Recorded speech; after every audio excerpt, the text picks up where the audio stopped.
any notes for this section. Oh, there we go. Hello. This section is called International Perspectives. We invited international unions to come and share the work that they do, the kind of big ticket items that they're interested in, and how might those geographies be different to some of the issues that we face here in the UK. But obviously we also have Carolina here, who's a member of SOAR in the UK. We obviously had a really nice kind of warm up through ASCA this morning, and a question of what models and what vehicles might be best for structural change, as many of the speakers discussed this morning. So hopefully we can hear a little bit more about how that's materializing today in practice every day by these people in collective means. We are, let me check my program.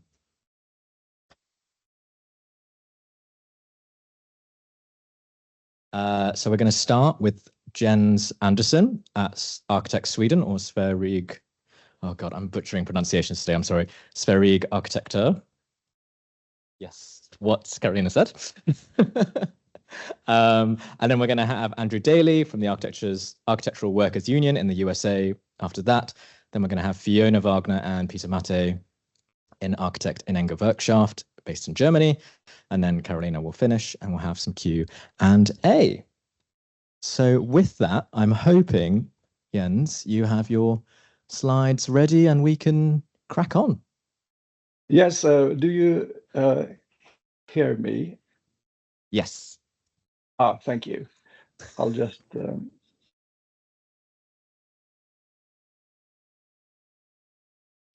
my presentation.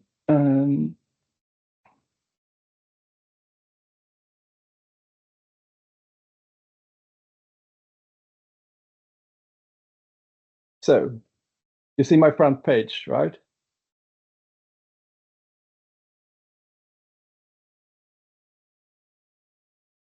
Yeah? Yes. Okay. Yes. Very good. Thank you. All right. So thank you very much for having me. My name is Jens Andersson. I work as General Counsel here at Architekt Sweden. I'm not an architect. I'm a lawyer. And I have a background in trade unions. I've specialized in labor law and intellectual property law. And I have a brief presentation for you. This is my agenda. First, who we are, a little bit about our history. I'll give you some numbers and I'll tell you about our services and activities and a little bit about the current focus for us.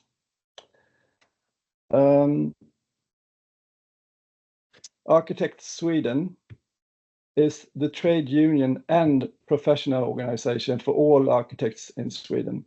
So it's a combination.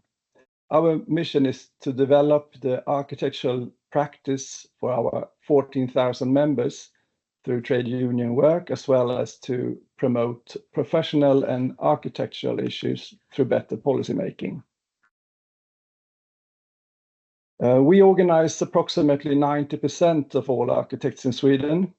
We are not totally sure how many architects there are, and that should be, then you need to consider that there is around 10 million people in Sweden.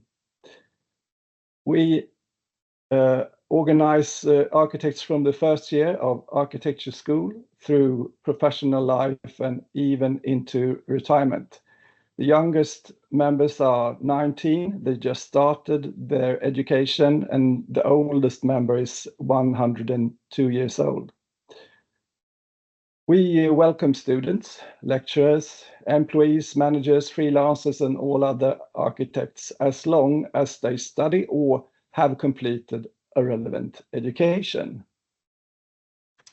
Our history, we were founded in 2002 through a merger of 4 professional member organizations.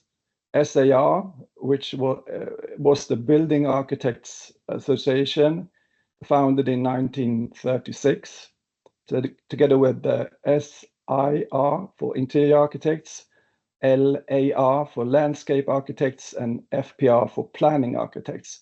Those 4 merged and they also merged with the union, the Arkitektförbundet, the Architects Union. To look at some numbers, right now, I think there is 13,885 members. We'll probably get more the coming weeks because of the schools starting now. 59% women, 41% men, and that hasn't always been like that. Of course, if you look 20 years back, I believe that it was the opposite.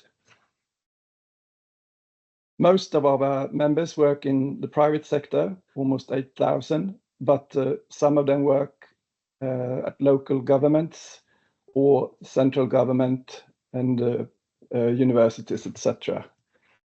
The vast majority are building architects, more than 10,000.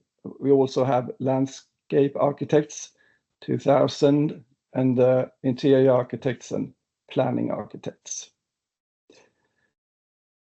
If we look at the salaries, the students, that's quite a large part of our members, because they become member during their first year and they stay throughout 5 years or even more.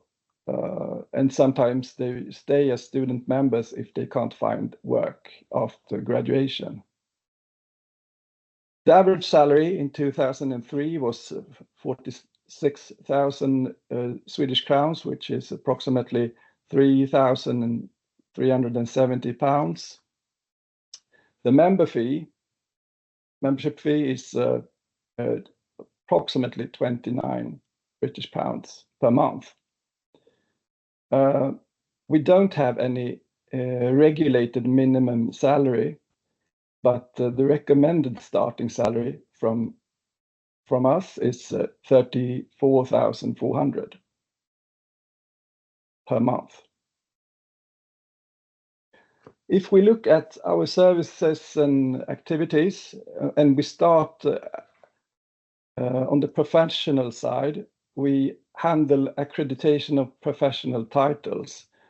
SAR is the title for building architects, and you need to have a master's degree and you need to work for more than 2 years to get that title. And of course, you need to be a member of Architect Sweden. We provide courses and programs tailored for architects. Right now, there's a focus on sustainability and restoration. We publish a monthly magazine for members, and we also have a journal for architecture, which was founded in 1907. We hand out awards for the best examples of Swedish architecture from the past year. We believe that this is the most prestigious awards in architecture in Sweden. We give advice on matters related to public procurement to ensure focus on quality and not just price. So we help authorities, and we also help the companies in those processes. We also assist in the arrangement of architectural competitions, where we take the role as secretary or project leader. And we do lobbying towards legislators and authorities on issues related to architecture. Right now, there has been a discussion about the Planning and Building Act and the requirements for daylight in housing, which they now will remove.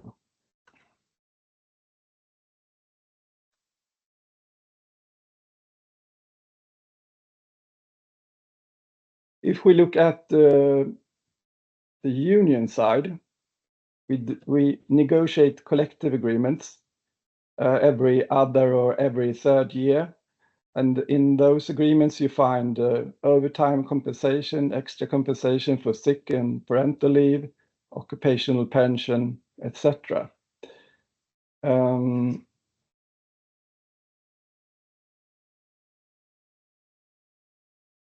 give legal advice and assistance to individual members regarding employment contracts, redundancy situations, work environment issues, conflicts at work, everything more or less related to the employment. We also have an income protection insurance in case of unemployment, and this is a complement to the state-funded unemployment benefits, because the state-funded the level is lower than the recommended entry salary for architects. We do yearly salary survey and provide statistics to our members to make sure that they know what others earn. We provide recommendations regarding entry and internship salaries, and those recommendations are followed by most employers, but it's not mandatory. So we have problems with unpaid internships, but it's not a really big problem, I would say.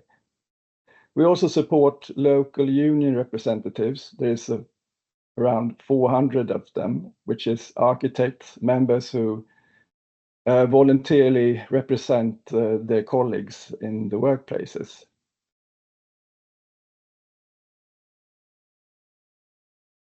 And our current focus, right now, we're helping members through the hardest hitting recession since the 90s.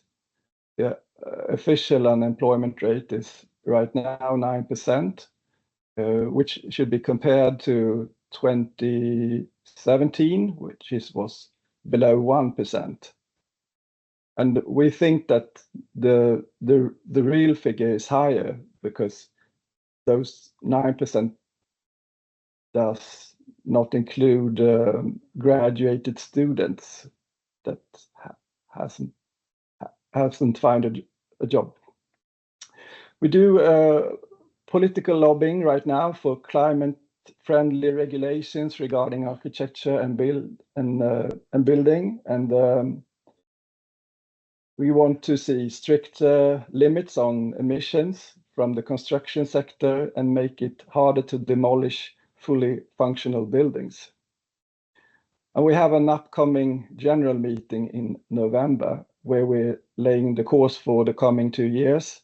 We are trying to predict the future for architects, considering gig economy, artificial intelligence, climate change, culture war, etc. And well, that's it. Thank you for now.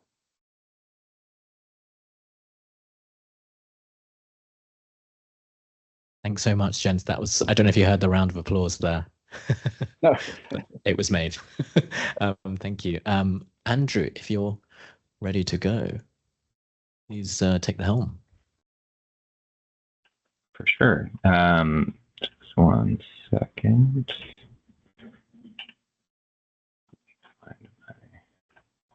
How's everybody doing? I know it's midday there. It's still a little early on the East Coast of the United States.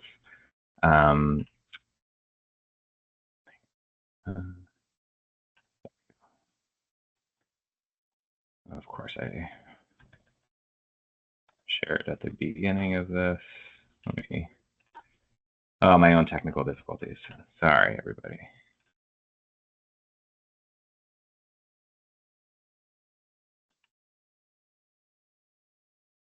There we go. So I'm Andrew Daley. I am an organizer with the Architectural Workers United group in the States, and we are affiliated with the International Association of Machinists and Aerospace Workers, or IAM. I've been working with them for about 3 years now, and we'll be talking about kind of what we're up to. But I sort of like to kind of take a big step back and like, why are we doing what we're doing? Why does this matter? And sort of where do we start? I always like to start with the myth that architecture is created by individual geniuses, working by themselves or alone. Frank Lloyd Wright, this prolific figure, unmatched generator. This is, of course, a myth. The reality is that it takes, hundreds of people sometimes to make architecture or design or planning. And this is also the case with Frank Lloyd Wright, that he had hundreds of architectural workers throughout his career to produce that prolific content. And not only that, but a story that I feel like we're just reckoning with now is that a lot of those workers actually paid for the right to do so under the guise of a fellowship program at Taliesin that Wright had put together. There's also a lot of issues within the industry. There are a lot of other realities that we have to kind of confront. The profession remains mostly white and mostly male here in the States. And these are obviously things that we need to fix and we must fix. And our sort of groups, trade groups here in the States, like NCARB and AIA and other groups are, saying that they're working on these things, but the fact remains that our workers that are women, Black, or Latinx are dropping out of the field at higher rates than their white and male counterparts. Another reality that we have here in the States that is maybe a little different or parallel, for antitrust laws, these sort of govern how businesses deal with fee structures and how they talk about their fees. And there happen to be two cases brought by the Department of Justice in the United States against the AIA, the American Institute of Architects, that the AIA basically agreed that these things were problematic. The first was in 1972, which ended prescribed fee schedules. So the AIA could no longer say, these are set fee schedules. This is what you should be charging your clients. They were deemed to be collusive. And then in 1990, the AIA had kind of put a prohibition on offering free labor to people, to clients. And this case actually removed that. So if businesses wanted to give away their labor, they could. So those two things kind of hamstring both the AIA as a trade institution, but also firm owners from actually discussing these things because it's deemed to be collusive. I think ultimately, beyond access and representation and some of these laws, we just flat out lack a level of solidarity with the rest of the workforce. So I think we can look to the labor movement as inspiration. And I like this image from 1950. It's the newspaper guild picket line, and the crafts unions are out there supporting them, showing solidarity. And I think having that level of solidarity across industries, not just with the exact same workers, but reaching across, I think, as Jens was talking about, it's builders, it's architects, it's interior designers, but it's also all of these other folks that you can kind of reach across the aisle to. That's how we actually find success. I think it's important to kind of also say that there are misconceptions about unions, that also there are these unique, exceptional individuals or figureheads that sort of create unions or build movements on their own. That's also a myth. Similarly, I think the reality is that it takes devoted collaboration. There are no shortcuts. Jane McAlevey, who just passed away, very famous and noted organizer here in the States, has a whole book that's titled No Shortcuts. You have to build solidarity with your workers and kind of do that across industries, movements, campaigns, sort of workers supporting workers. Again, in the States, some laws or some things that we have that we sort of take as given. We think about these things, they're not going away. It's the standard way of operating. What we have to remember is that all of these conditions and improvements arose through the labor movement and active organizing and lobbying, and actually, frankly, some bloody conflict in some cases. And so when we think about unions, we sort of can't separate these reforms on the left from the legislation that happened as a result, and sort of a concession to labor, frankly. In the States, we had unions in the 30s to 40s. There was a group called the Federation of Architects, Engineers, Chemists, and Technicians, or FAACT. This was mostly public sector workers under Robert Moses, mostly in New York, but kind of all across the country. And they raised minimum pay for all architects across the board. You might have, if you've seen Oppenheimer, there was a kind of mention of FAECT, some rallying meetings, and some of those scientists and academics were part of that group. Ultimately, this group is disbanded in 1947 as McCarthyism was on the rise, and a lot of these folks were self-professed socialists and communists, and they were pushed out of their government jobs, and the union lost support through that. I think, thinking about the 30s and 40s here in the States too, as the highest level of union participation, you also, I'll be sort of the first to say that correlation is not necessarily causation. You can clearly see that as union density rose in the late 20s into the 30s and 40s, the top 10% income earners and the share of distribution of wealth fell, right, to kind of match that. And as unions started being busted up in the 50s, 60s, and 70s, and you can kind of see these events happening across that time scale, union density dropped and top 10 income distribution rose. So with that, sort of as context, and maybe this is a little too perfunctory, but I think it's really important. Like, what is a union? And I do this every time I have an organizing meeting to kind of talk about this, to set sort of common terms for everybody. That a union is a group of workers that wants to improve their jobs by having a voice in their workplace. It's about creating more equal balances of power between your employer and you. And it's about being able to have collective bargaining rights to negotiate the working conditions that you have. But really, this last part that's underlined, it's about lifting industry standards. And I think that's an important thing, that it's not just your workplace, it's about the industry on the whole. It's also about rights, obviously.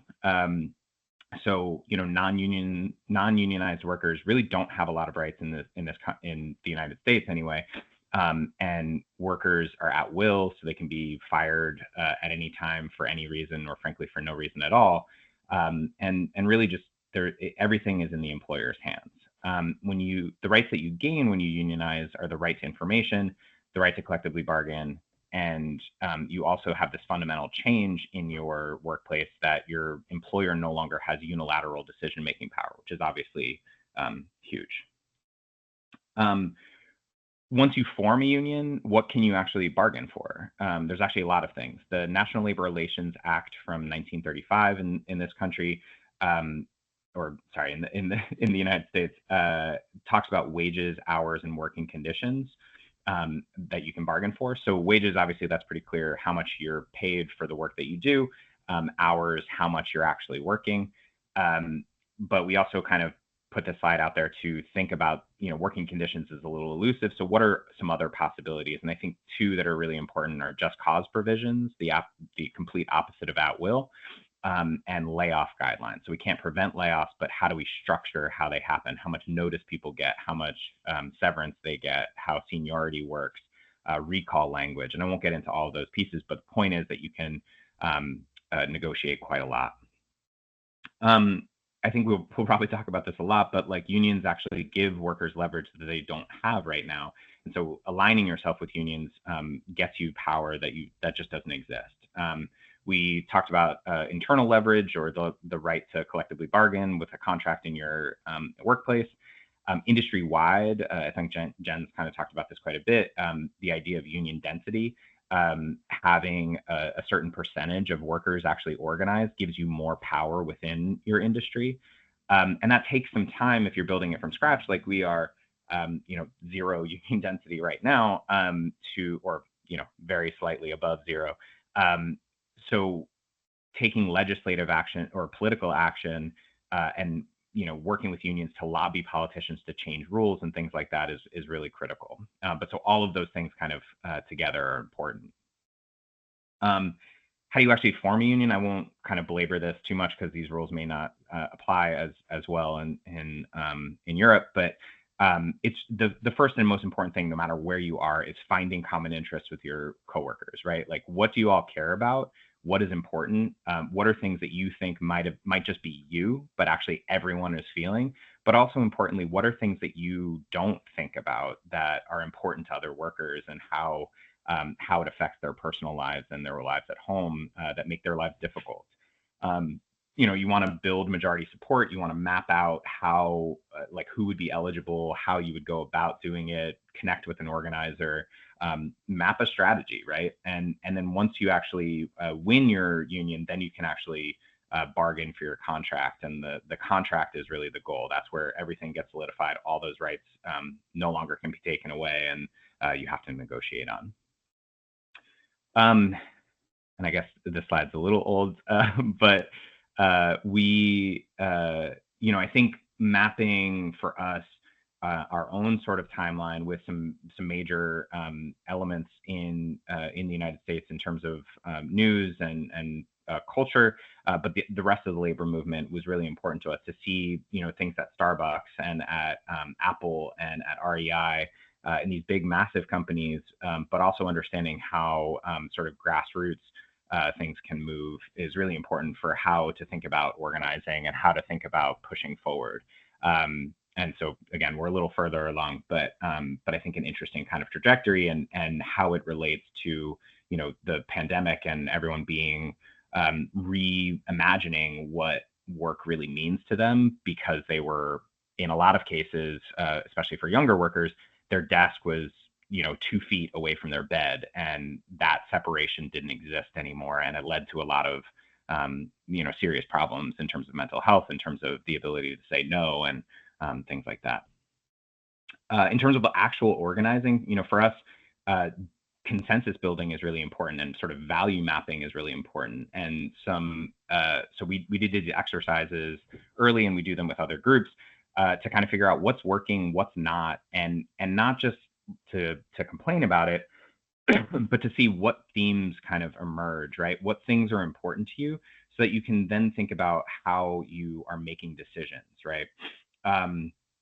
We also thought about branding, right? And what is in a name, and I think a lot is in a name. And for us, 2 things were really important. The term architectural worker was critical because it meant that non-licensed architectural workers could be part of this movement. It wasn't just licensed architects.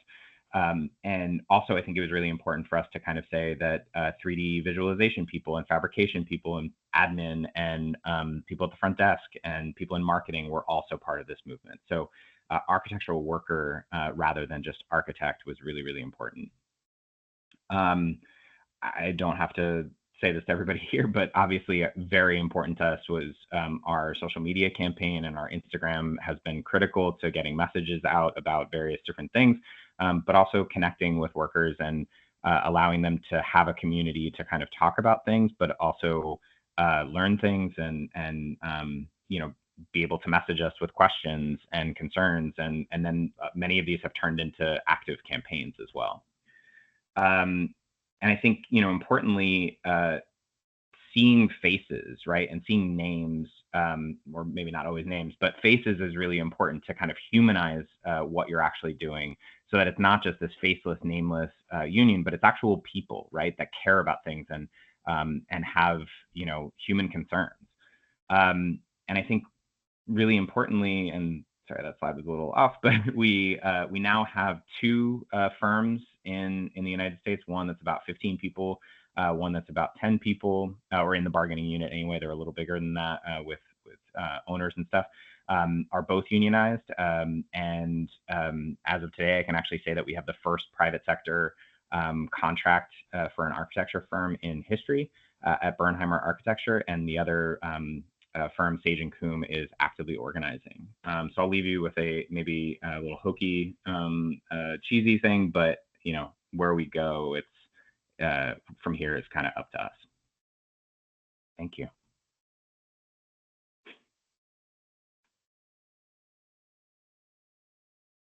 I hope you heard the applause there, but if you didn't, there was applause again.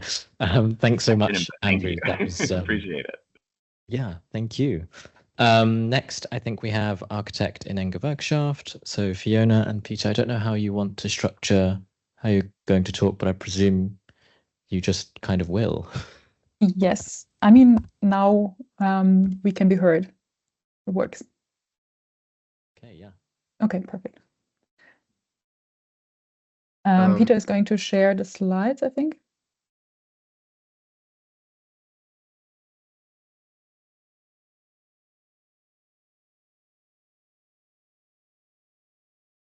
Was he just... Otherwise, I can also share.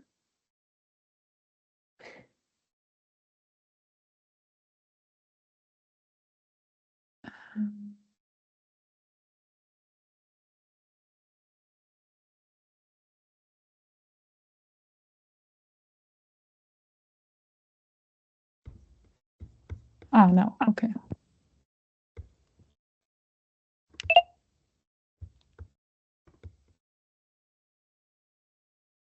Okay, perfect. Can you see it? Sorry, I had to quit to allow it. So Péter and me, we are going to represent the Arkitekter innengewerkschaft from Germany today. And this was like the perfect way to start our presentation. What Andrew just said, we are also currently thinking about like the name for how we're going to organize, because we also don't just want to promote like or include architects, but architectural workers in general. So this current title is like a title, like a working process as well. And today we're going to be discussing architectural workers organizing in Germany and how we're getting started. And for us, it's a big privilege to be invited and to contribute with our very first public presentation, actually. So currently we are a group of 10 to 15 active members, and we're in a very early stage of organizing. And after long discussions in April 2024, we have come together and set up a structure and some goals for the next 12 months. We consist of employed architects, freelancers, students who are also working, and some of us studied architecture but are also now not practicing. And many of us have been involved in political action related to the urban environment beforehand. And in common, we share a lot of frustration regarding our profession. And after inputs from other recently established grassroots unions in Berlin and beyond, for example, SAW, we have decided to start building up a network, an active base and knowledge about the branch and the conditions before going into the stage of creating a legally recognized entity. And as a first step, we plan to identify fields to work on and try to build up thematic working groups that would then organically grow. And we found, like during discussing, that there's like this duality of working conditions and ethos, and then this will to transforming the practice. And as a union, we're seeking to represent workers in architecture, a sector that is often seen as privileged compared to other sectors. We would not aim to solely bargain for better working conditions in material terms, such as salaries, working hours, equipment, safety, and so on. As indeed the average architectural worker being significantly better paid or working less than workers in general is already a myth. The glass divide stems from the preconditions of becoming an architect, rather than the exceptional pay or working conditions. And better access to studies and better working conditions are necessary to make the sector also available to a wider segment of society, which is fundamental for true participation. But there are many other reasons why workers are so alienated from the content of their work, and people, everyday users, are so alienated from their architecture. And we are indoctrinated to see our work as romantically meaningful, which is then used to exploit us even harder. But at the same time, we are expected to leave aside the meaning and produce without any intellectual and emotional involvement. And in our experience, this alienation is a source of many of the common frustrations amongst planners. So regarding the tools we are currently using or aiming at, as mentioned before, we started to identify a few essential tools that we wish to develop. And the first one would be a text defining who we are and what we want to achieve. And not less important is a working group, which is now finishing a survey that we can publish, which would also help to collect data and map our branch and also represent subjective experiences. Then further, we are mobilizing via social media and connecting as well. And regarding advocacy and visibility, we have been requested for a few interviews, panels, and workshops so far. And it is important to add that for the last 2 points, the interest in our organizing or our project is huge, and we didn't really have to do so much to gain this attention.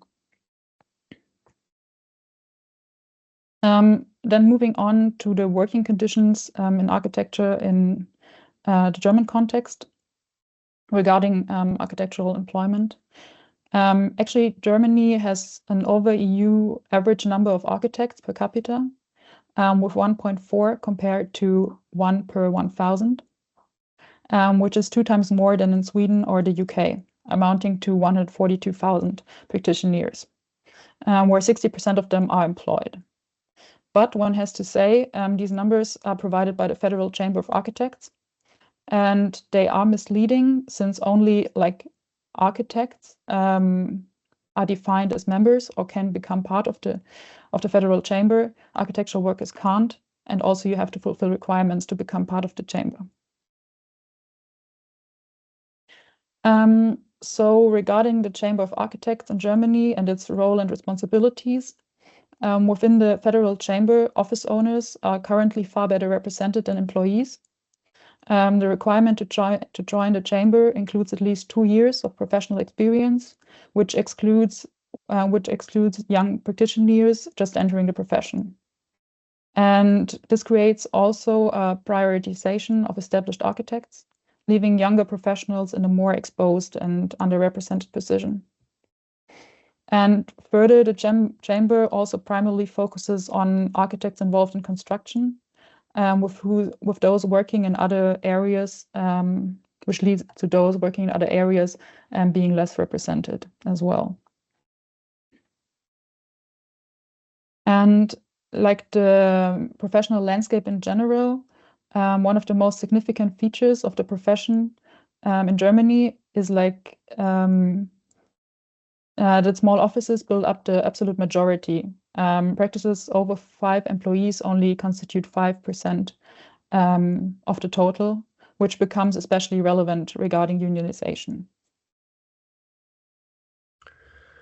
So regarding inequalities in the labor market, we decided not to try to give a big picture because the time is too short, but 2 numbers might be relevant here. First of all, that there is still a bigger number of male architects registered, which is more or less the EU average. And women tend to be younger. And the second number regarding this is the gender pay gap, which is 8.1% adjusted, 28% unadjusted, which is way higher than the German average in all sectors, which is 7 and 18 respectively. And the other number is the proportion of non-citizen labor. As you can see, since 2013, this has been proportionally growing continuously, and it still is growing. 1 of 3 architectural workers in Germany are non-citizens.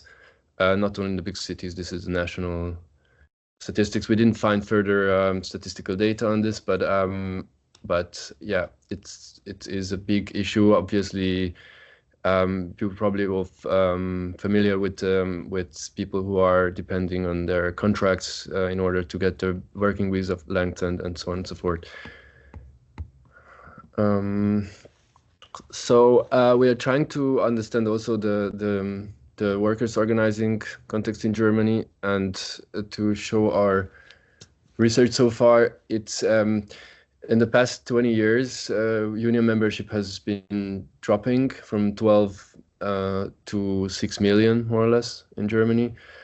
There are few very strong large unions that negotiate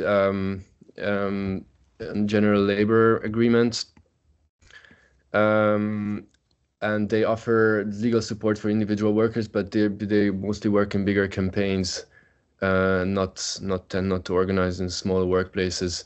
This is very, very relevant to us because the collective bargaining agreements are signed up to by less than 1% of engineering and architectural firms, which means that this has very little effect on architectural workers.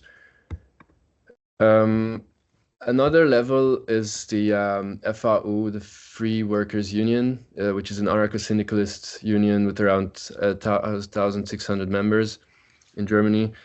It is organized in around 40 regional and specialized subgroups. FAU is focusing on direct action to escalate and build up pressure in labor disputes, which gives more autonomy to the subgroups, and the less bureaucracy enables them to organize more specific issues.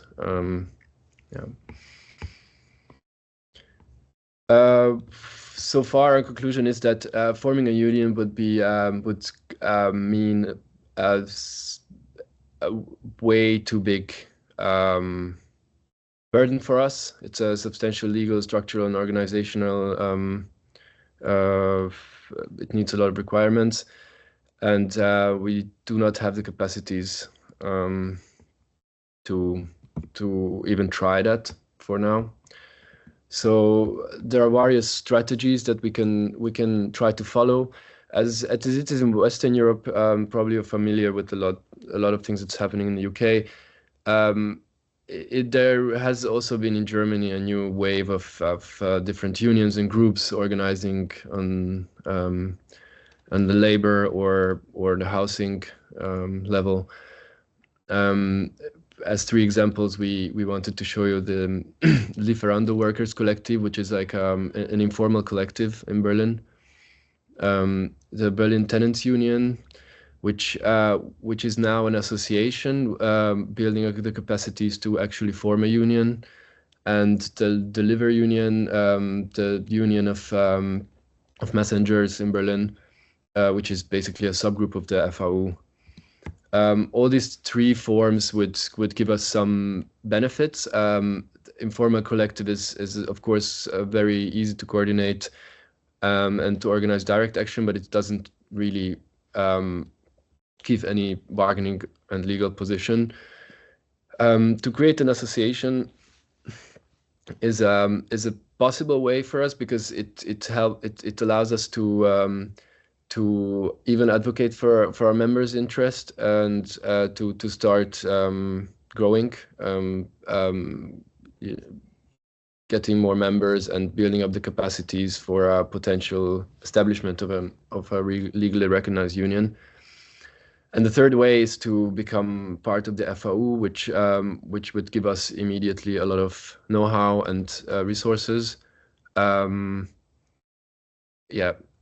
It would still allow us to leave it. I think that's sort of the way the SAW did with the United Voices of the World. So that's probably a comparable situation.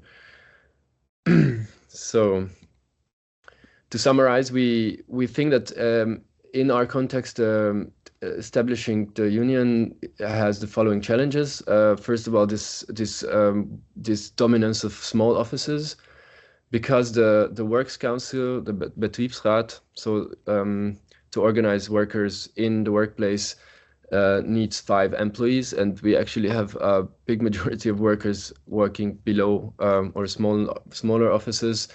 A very big category is actually the so-called Einzelunternehmen, so sole proprietorship or self-employed people. So workers who have basically no direct boss or employer, but are affected by legislation, labor agreements, and other factors. We also think that we have a problem with lack of class consciousness. This idea of architects that this discrepancy between how they see themselves and what reality is. Architecture is often not seen as a service and a job, but as a passion.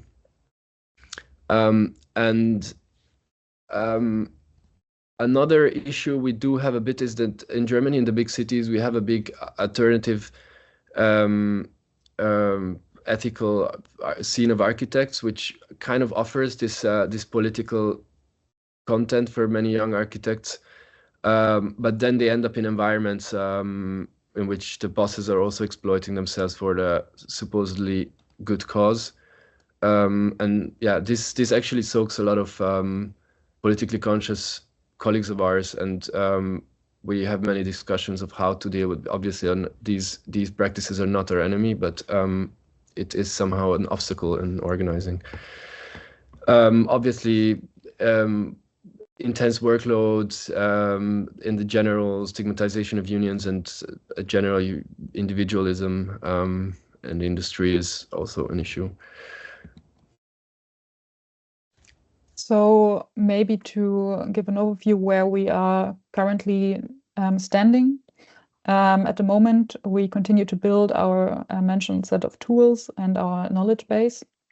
And as soon as we have like this first essential set, presumably we're aiming at having this winter. We want to have an open event to present our plans and also open up for our working groups for people to join us. So we aim to become a political group involved in both research and direct action before we become an entity that can represent interests.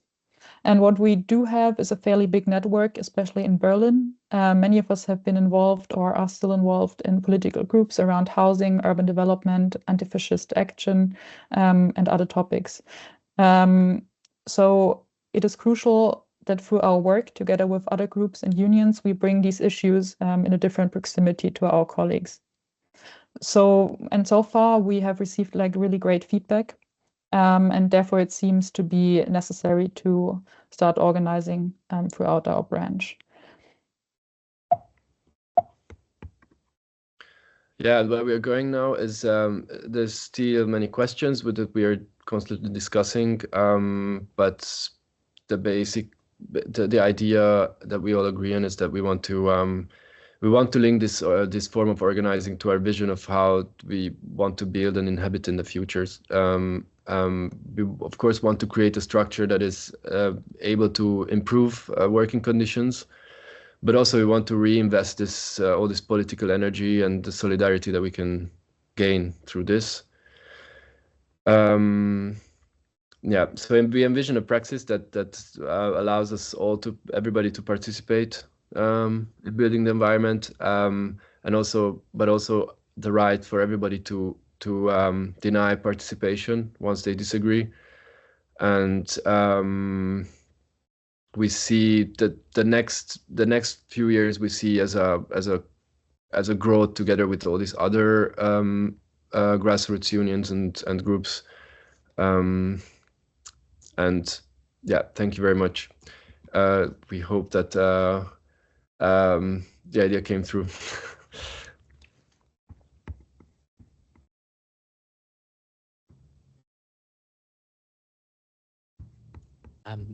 Thanks so much, Péter and Fiona. You also got a round of applause in case you didn't hear. Could you imagine? I'm sorry, you didn't get a round of applause. No, sorry. Carolina's just getting set up now, so just bear with us. Thanks all for, I know hybrid is kind of a bit weird sometimes, so thanks for everyone kind of bearing with us in this experience.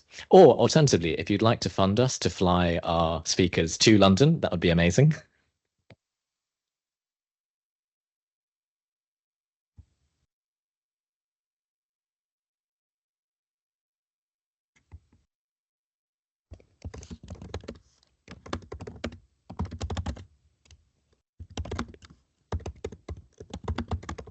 Whoever's typing, can you mute yourself?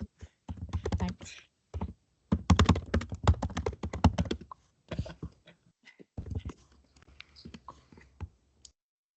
Hello? Yeah, should be working. The arrows. No, that should be fine. Hello, everyone. I'm just setting up the presentation.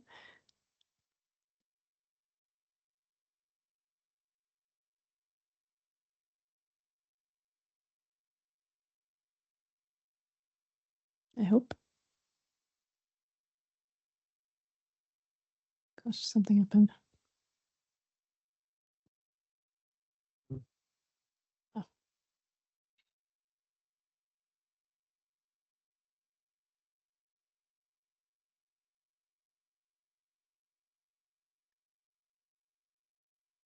So yes, hello everyone. My name is Carolina Thorbert, and I am a Swedish-born architect who have studied and worked both in Sweden and in the UK.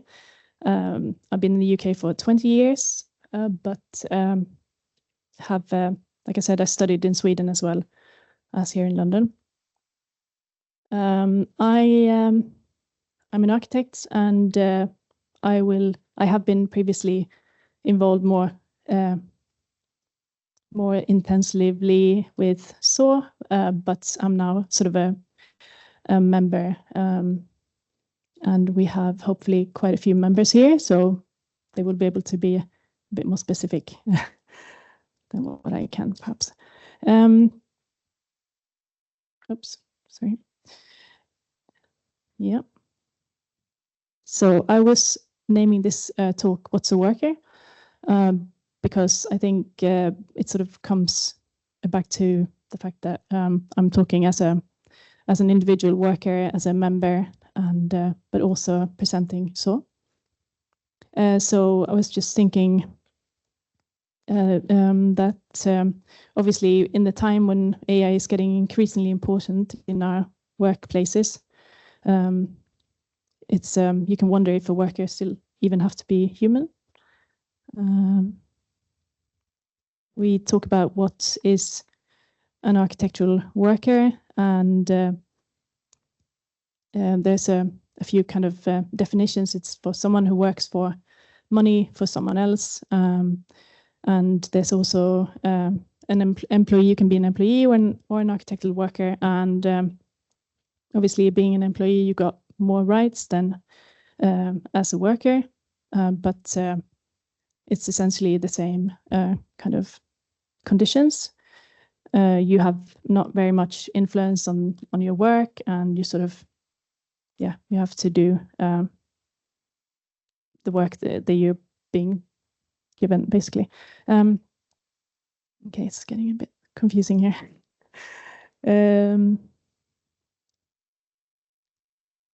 Yeah.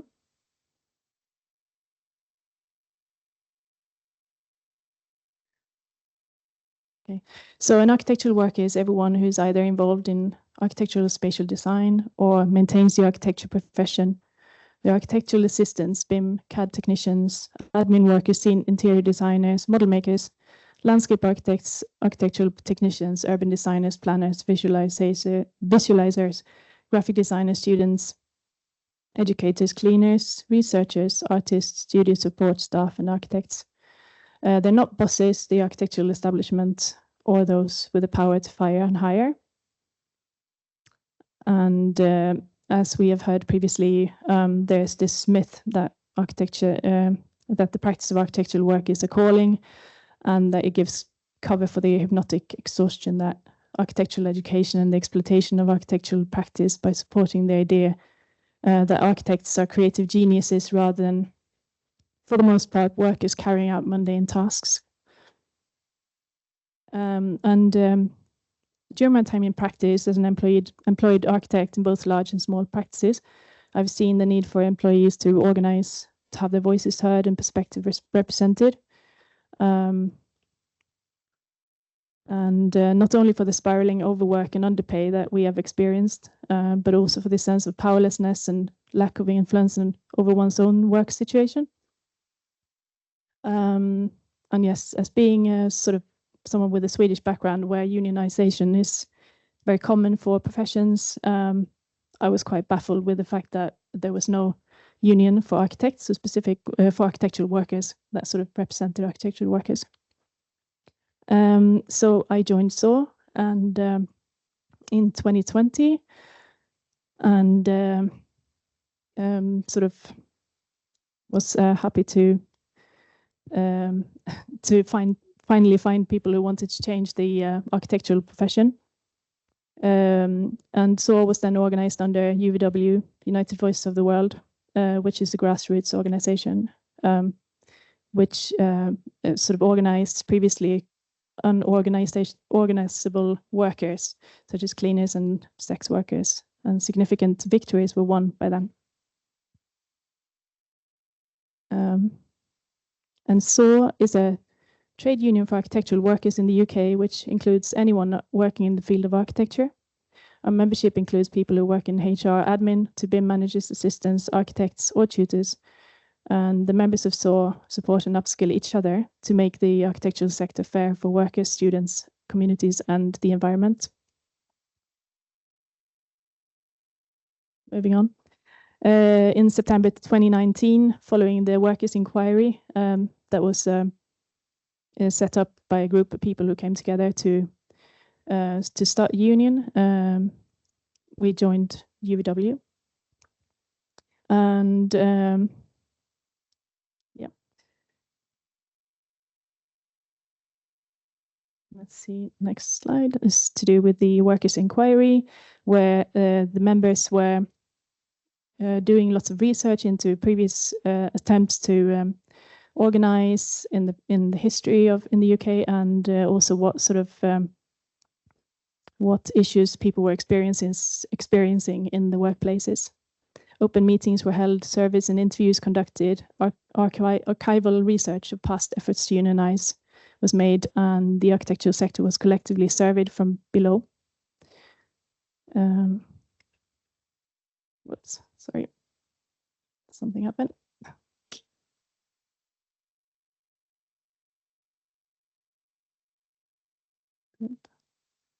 Let's see.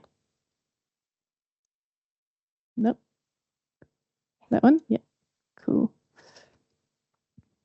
Yep.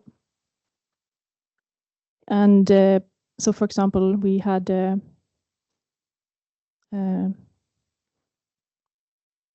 other attempts to organize in the UK, and it has been, for example, the title for this symposium was taken from the new architecture movement in 1976, working for what, which was one of the, yeah, so in the 1970s, architectural workers joined the technical, administrative and supervisory section called TAS. And the campaign group at the time, the New Architecture Movement, wrote in the 1976 report, beyond merely fighting for reasonable employment prospects, architectural workers, if organized, would be in a position to campaign for an end of the use of building industry by the market system to ensure profits and power for bankers and speculators instead of decent housing, industrial, social, and cultural facilities for the community. They could demand that the whole range of human, material, and financial resources available to the construction sector be used for the good of the community and not for the luxury of the few.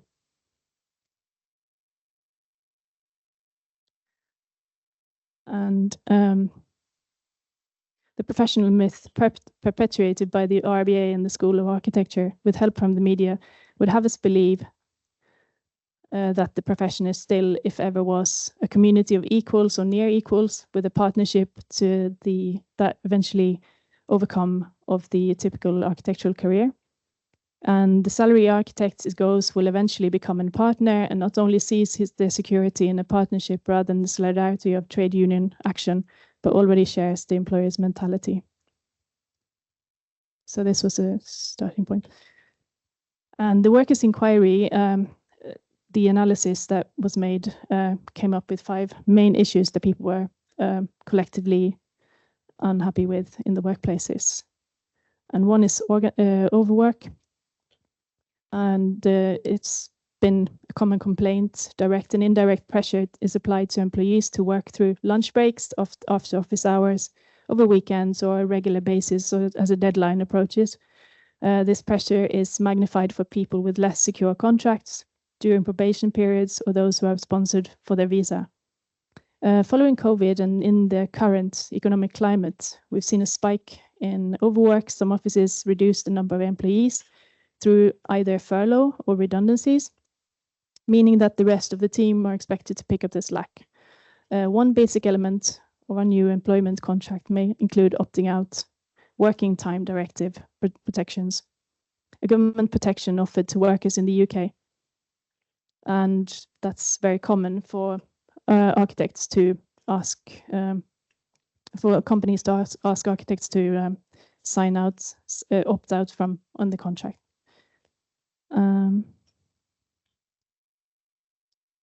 And the worker stories have been gathered and shared in campaigns, which tells us about an exploitative working situation for architects. The next issue that was found was unstable employment. Precarity and unstable employment causes a form of anxiety useful to the architectural establishment to keep us motivated, quote unquote. In the current market, labor is cheap and workers are easily replaceable. This creates a sense of urgency and competition that forces us to keep pushing at the expenses of our well-being. The next issue was pay.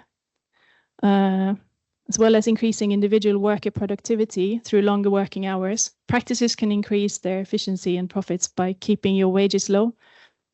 Lack of union representation reduces the employer's incentive to pay workers a fair wage. And alongside that, we are seeing a worryingly sharp increase in the number of unpaid internships in the architectural practices. And again, following the pandemic, many workers' wages were cut. And in the current economic climate with the recession that we are experiencing now,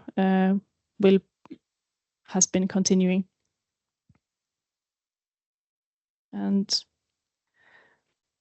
here we can see that the REBA salary guide fails to keep up with the living wages, even though it stipulates chartered practices must pay this. Worth noting, this is a retrospective survey from a previous salaries paid, so it's regressive, not progressive. The REBA used to have a mandatory fee scales with practices used to set standardized fees, and these were abolished in 1982, meaning architecture practices have been engaged in a race to the bottom ever since. Next was office culture.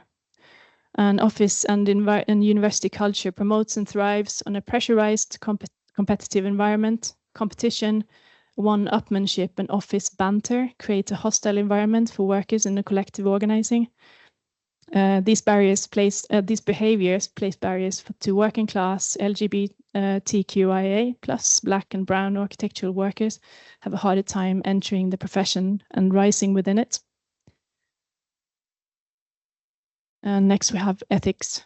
Workplace culture and how projects are organized make it difficult for workers to speak out against harmful proposals, whether it is damaging to the environment, dangerous to construction site workers, specifying toxic materials, or displacing local communities. Many of us feel uncomfortable with the impact of the work that we do. Professional ethics charter are not strong enough or even enforceable without worker power. The climate and ecological emergency show that now more than ever, we have to stand up for workers, communities, and the environment. But with a large economic crash imminent, pressures will mean employers will relax their own ethical standards, and we need to build collective power to withstand that. So after those 5 items were identified, we developed a theory of change, which is to collectively organize and work together to address these issues in the workplaces. And we do that, we're inspired, as you know, by the both from the UK labour movement from the 1930s and the 70s and the US today, such as Jane McAlevy's methods and so on to organize. And our model sees the union not as a third party or a service provider, but just as a relationship between workers in any given workplace or sector. And therefore, high participation is a prerequisite to power. For a lot of people in the UK, a union is a large bureaucratic institution that provides service when you are in need. You pay a monthly subscription, and if you have an employment issue, you talk to a case officer who might support you and take individual legal action. But SOA is a part of a new wave of trade unionism that takes that sort of wants to make members support members and members to be upskilled to sort of have better knowledge about their rights. And power is the ability to influence the behavior of others and make change happen. And if your bosses want to make something happen, for example, design a building, their power comes from influencing our behavior as workers. They influence our behavior with rewards such as money and punishment such as dismissals. And employers and the ruling class have developed a complex structure to coordinate our labor and essentially give them the power. So organizes in workplace branches and working groups. And the workplace branches is where we organize in individual practices or regionally, and we engage with our colleagues directly. The working groups are where we organize within the union, with the architectural sector as a whole. And we have, for example, we meet workers from different practices, work together, share tools, tips and training, and coordinate our actions as a union. And through the membership network, access to resources, training, employment law, information, workshops and redundancy. About redundancy, we have regular branch meetings, socials, legal support, workplace organizing training, and many other forms of support from fellow members. Yeah.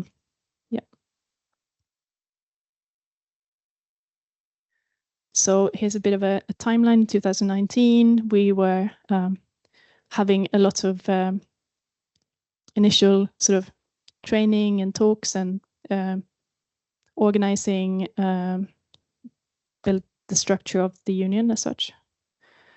We took direct action in some cases.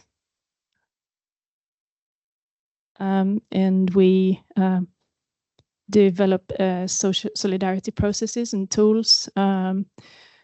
Been writing letters for individual members and doing campaigns. We've had workshops on constructive dismissal, sex discriminations, disability discrimination, furlough fraud, overtime, redundancy, and workplace bullying, harassment.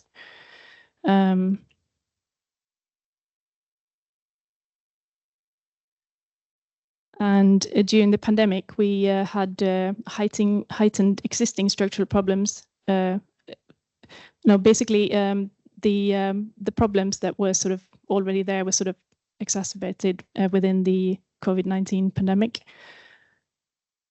And it was a bit in the press about architects speaking up about the workplace problems they saw.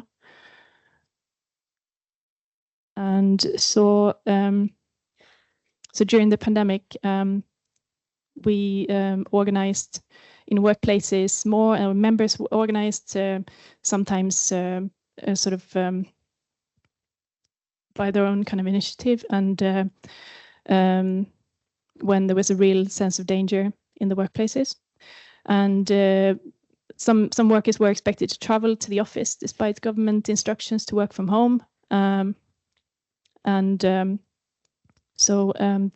The architects, the architectural workers at the company On Architecture, for example, they despite government advice on home working, they were asked to come into the office, but they got organized and they collectively walked out. And after some escalation and pressure from the media and so, the practice rapidly reversed their position and allowed all its staff members across the two offices to work from home.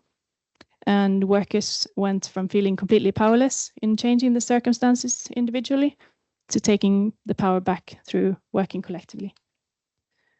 We also were involved with helping getting Miyiwa Oki elected to RIBA president.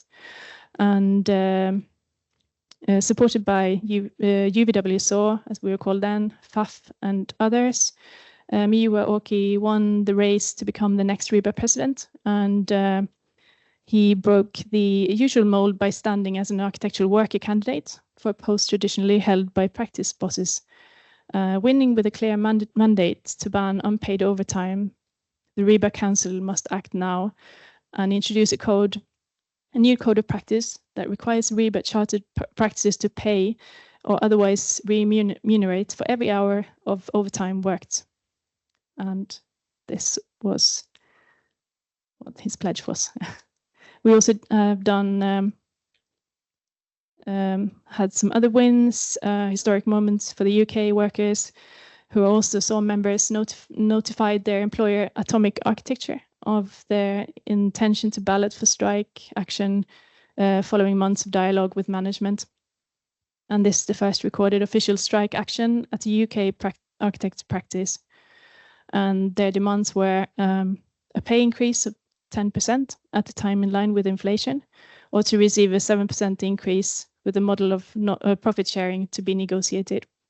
Reducing working arrangements, 2 days of remote working per week, paid training.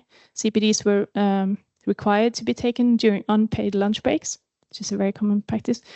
Trade union recognition, so that workers are collectively negotiated on pay and other changes to terms and conditions.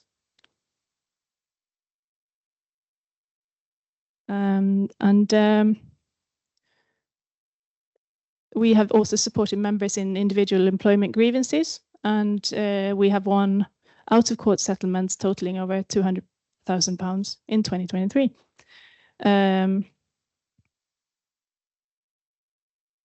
Yeah, so that should give a sense of the scale and breadth of workers' issues that we're dealing with. And this is a picture from 2023, when we joined Unite, left UVW, and we learned a lot from being part of UVW and their grassroots organizing style, and the supporting migrant-based workers, or migrant workers, shall I say. But we found over time that we wanted to take a different form of trade union politics. In particular, we want to be more proactive in intersectional institutional issues relating to race, class, and gender, and work in a more nuanced and surgical form of union tactics. At Unite, we are therefore focusing on official union recognition in practices and overcoming some of the silencing of union activity through NDAs, which is quite common otherwise, that we mentioned earlier. And working in partnership with the wider construction sector and create formal building blocks for broader recognition structures. And yeah, so then we have a slide about what you can do yourself, and obviously this is perhaps not the right kind of the forum for that, but still, you know, if you haven't joined, you can join SAW and not wait for the problems to happen to you. And preventive action comes from collective action. We're currently reorganizing membership, so there will be, I think that's already happened actually. You need to, what you can do is also just talk to your peers, as everyone's been saying, and don't tackle your problems alone. And probably there will be other people in the workplace that will experience the same. Begin to build your university or workplace branch. Take action, start a WhatsApp group of work, or contact your student union, or yeah, like I said, workplace. And learn about your employment rights, which are outlined in simple guides that SAW has produced for the Architectural Journal. And that's it for now. Thank you.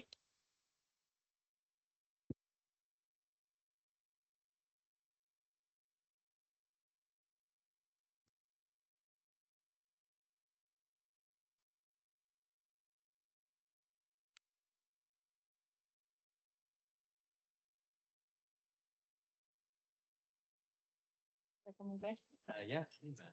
Is this? Yeah, this is working. Oh, good. Thanks so much for your talk. Because you're in the room, I don't have to say that people applauded. Thanks so much. I hope there's some questions percolating in the audience, but I was going to ask one first, if that's okay. I was really struck across all of the presentations. I mean, as unions do, the question of pay is quite consistent, or the urgency of it is. And really the discussion about pay scale, I think, kind of cropped back up quite repeatedly, and also in our conversations this morning. I know a conversation we've had in the UK about the RIBA scales is kind of, does it actually reinforce low pay? And, you know, if we should keep it in the first place. And I'm just curious, in all these different contexts, how these pay scales are perhaps calculated, and kind of what do they uphold, kind of, if, as a general question, perhaps some of you could respond. Yeah.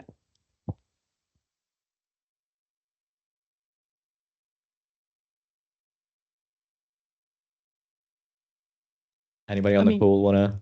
Yeah, sure. I can jump in.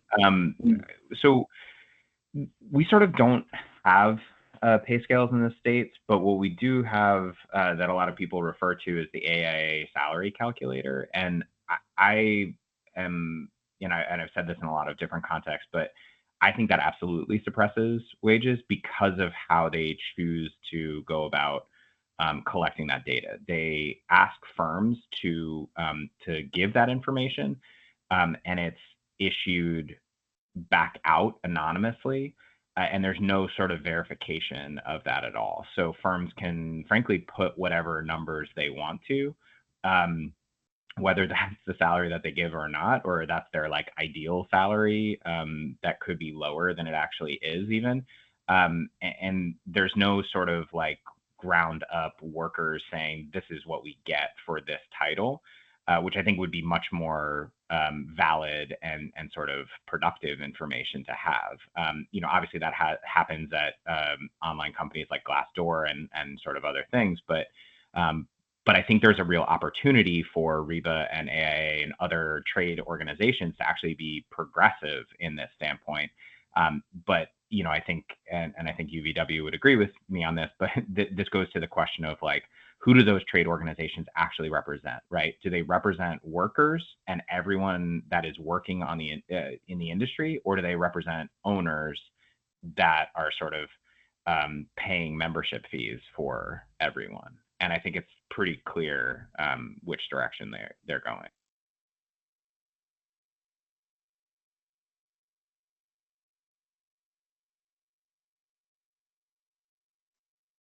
Anybody in any other country want to drop in, or leave it at that? Yes, sure. There's no pay scale in Sweden, and like I said, there's no minimum wage. We issue recommendations, and they're usually followed. I think it's really important for us to provide statistics. We collect statistics from all our members, and it's available every year in January. And the employers, they have their own statistics, which they claim to be more accurate than ours, but we collect from at least 40% of all working architects. So we stick to that. And by providing that, it's much more easy to negotiate. You can look at where in Sweden you're working, in what sector, and for how many years, and etc. So I think that's really important to have accurate statistics.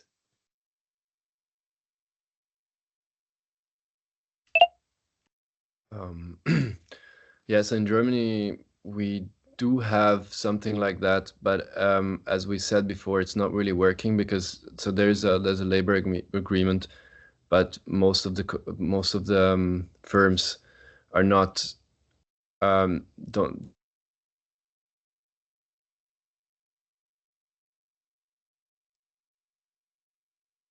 Peter's been digitally assassinated.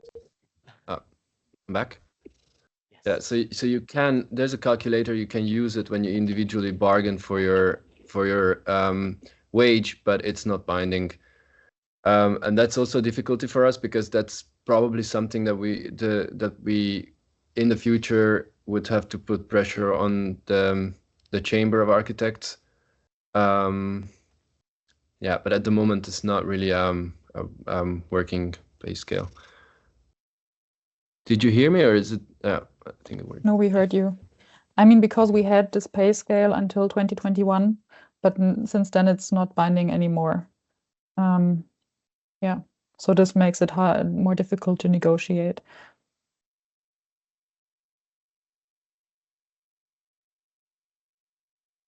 Thank you. That's super interesting. Can I take a question? I think Sarah has a question here, and then I think we have a question at the back after that. Hi, can you hear me? I'm struggling a little bit in this conversation with generalizations. We've noted that the profession is very varied and a large proportion are very small practices. And I'm wondering what data any of you might know or have about the prevalence or desire for unionization related to the scale of practice. You know, how many might erupt in a small practice or a large practice, or even in particular sectors. And I'm asking that because, and sorry, I'm deviating a little bit, so keep your mind on my question. Because I'm struggling a bit, because I was the leader of a small practice, which varied from, 1 when I was just myself to about 14. And actually, I feel like the squeezed middle here, because actually I feel like I want to be part of the union against the big clients who want to squeeze our fees all the time. And we're constantly undercut by people who don't do as good a job as us. At the same time, I've got workers who complain bitterly that we can't pay them anymore because our fees are being depressed by these clients. So,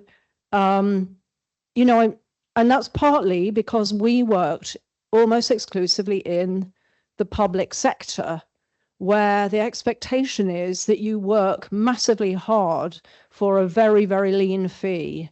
So, my personal commitment in a way to the quality of the public spaces we were making did it for us, because we couldn't make it work.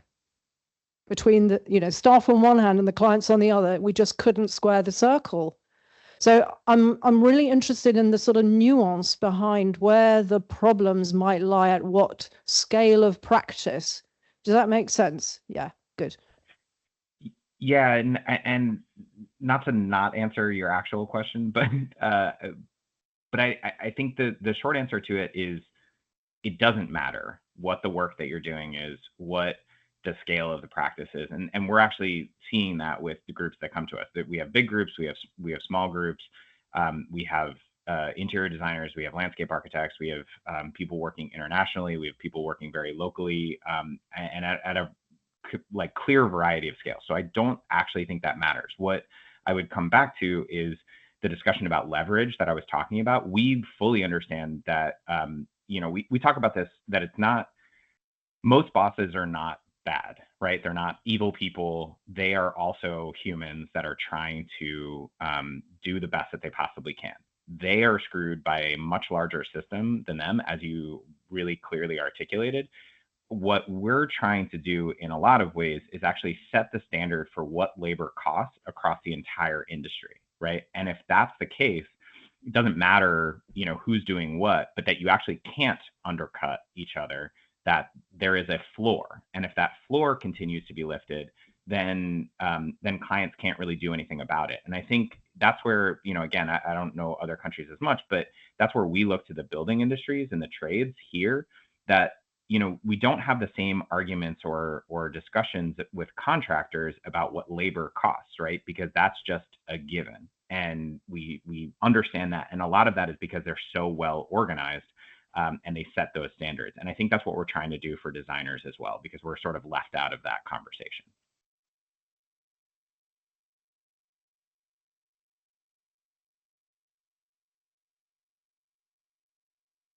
Can I add something to that question? Because the thing I was thinking that's been such an interesting continuum between this morning and this afternoon is this idea of the mythology of the architect as the individual genius and the vocation of architecture.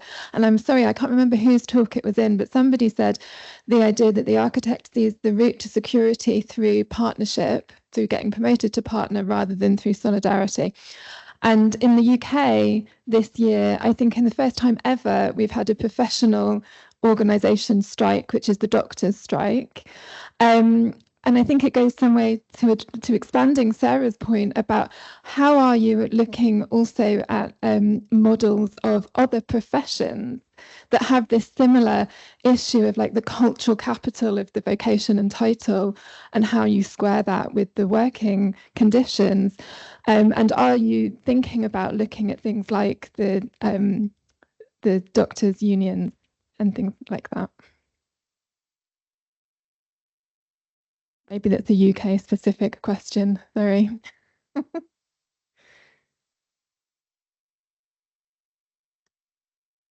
think, Christina, do you want to? Yeah, I can. I'm also a member of SON. I'm not sure if that will answer your question fully, but I was just thinking about that and kind of built on what Sarah was saying earlier as well, the question of how do we define this we? Because in the morning we were talking about us as a profession. Then I guess we're talking about the union of salaried workers. So we're making the distinction between those who pay salaries and those who are salaried. And then in SAW, we're talking about a distinction between those who have fire and higher capabilities and those who don't. So I guess we're all drawing lines that define levels of power, but these lines are squiggly. And maybe that's where the kind of fracture in the general movement is, because inherently we're all talking about imbalances of power. I'm not sure if that answers the question, but I think at SAW, we're trying to stick to what our purpose as a union is. So we're sticking to the distinction that we've defined, and we're looking at architectural workers and not bosses. And I think maybe that's possibly the role of other organizations. I think it's also like this question of class, like regarding blue collar work and white collar work, and where we as architects see ourselves. Yes, and to understand that we are like architectural workers, and that there is this distinction.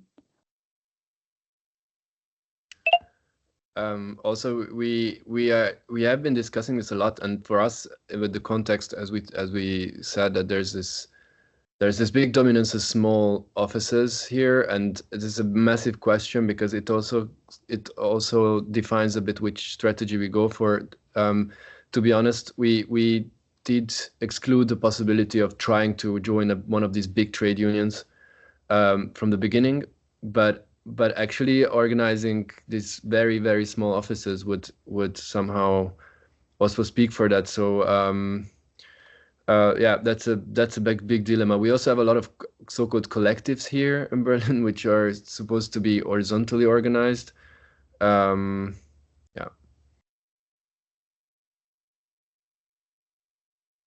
I think that the second question that was added about, sort of looking to other movements or other professions, I think the short answer is yes. Like anyone engaged with the labor movement or thinking about being engaged with the labor movement should be looking at successes from all sectors, right? And regardless of what that is. And part of that is to kind of, throw a lot of options at the wall and see what sticks. But part of that is also to kind of say, all right, well, I can see as an architectural worker, and, to Fiona's point, like that is a kind of like class distinction.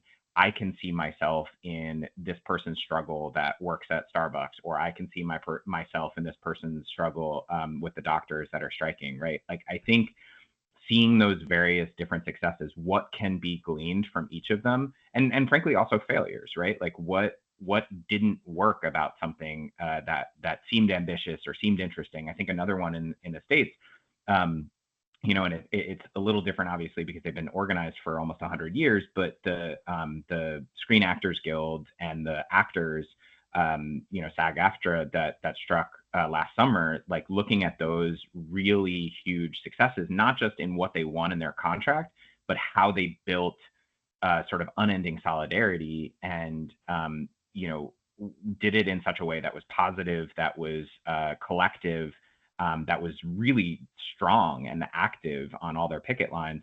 I think these are things that we need to be looking at as to, okay, how can we, sort of take from those movements and learn from them? 100%. Thanks. I'm just, in the interest of time, I'm thinking maybe we can get 1 and 2 together and then see. Yeah, I know you had your hand up, and so I just want to make sure that you get to say something. So maybe we get Tia, because it seemed like you were linking off this question, and then we can get that one and kind of get one last response before we have a little short coffee break before the next session. I'll keep mine.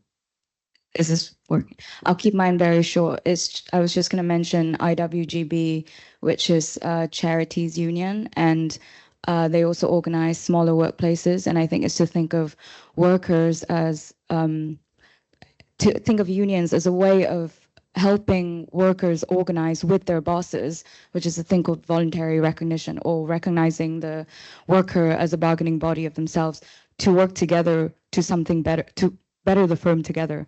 And that they're not, like, obviously structurally on opposite sides, but this structure can also help kind of improve the situation of the sector as a whole.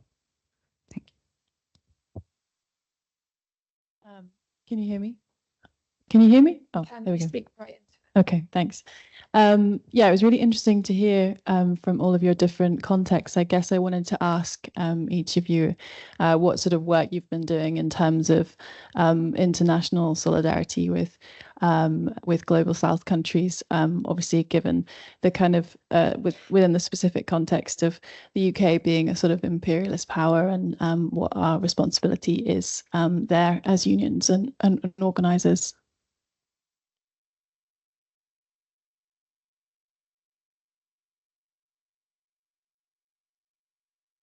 Anybody online want to take a stab at that question?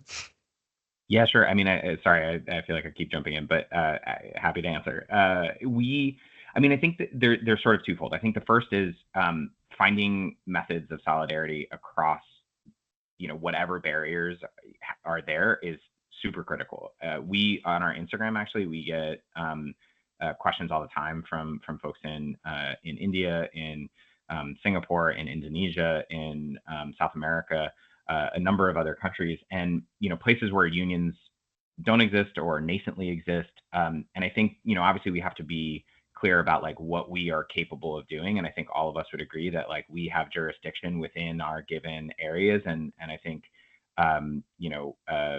multiple people have said this, that like we have to remember what our task and kind of goal is and stick to that. But like how we can support others in just like finding resources and understanding how to build solidarity and how they actually go about things for themselves and amplifying those messages, that is huge. And we try and do that anytime that we possibly can.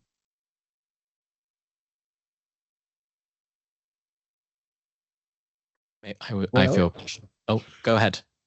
Yes, no, like you maybe understand, is unions in Sweden are well established organizations, and for that reason there's also an organization for supporting unions in other countries called Union to Union. So we do projects now and then to support unions in development countries, but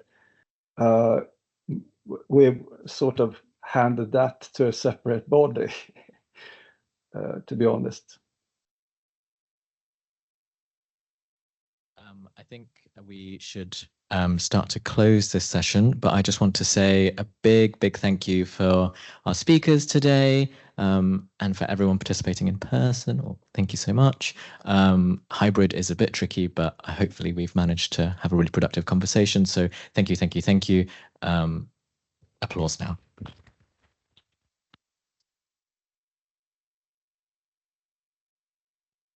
we're going to have about a 5 to 10 minute break, or 10-minute break. I'm being 10 out of 10. 10-minute break. Obviously, for those of you online, you're more than welcome to stay on and listen in. It'd be great, of course, that this is an internationally solidarity discussion. And yeah, we will begin the professionalization talk in about 10 minutes. Thanks.